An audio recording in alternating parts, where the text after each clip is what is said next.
Hi అండి, welcome to my channel. ఈరోజు మనము క్యారెట్ దోశ ఎలా చేయాలో తెలుసుకుందాం.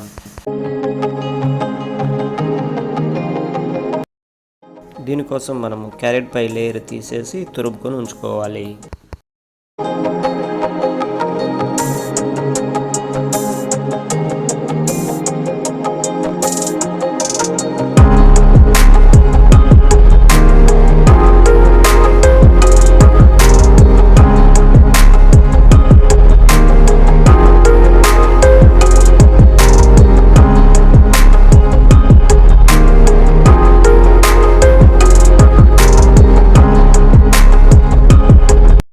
ఇలా క్యారెట్ను సన్నగా తురుముకొని ఉంచుకోవాలి.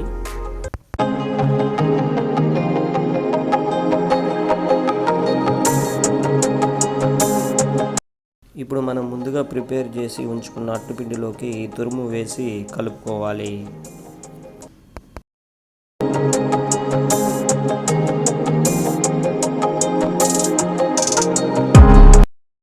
ఇలా కలిపిన పిండితో దోశ చాలా టేస్టీగా ఉంటుంది.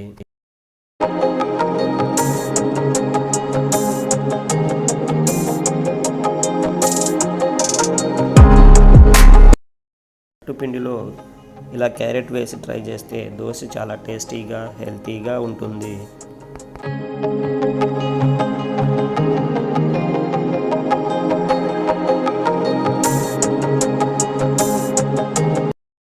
మీరు కూడా ఒకసారి ఇలా ట్రై చేసి చూడండి, చాలా బాగుంటుంది.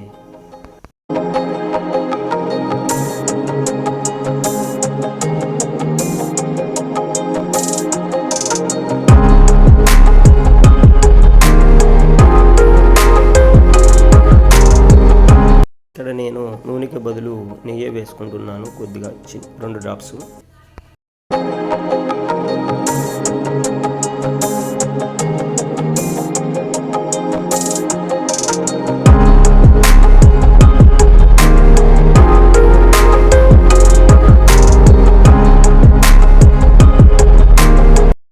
ఈ వీడియో కనుక మీకు నచ్చితే లైక్ చేయండి, సబ్స్క్రైబ్ చేయండి.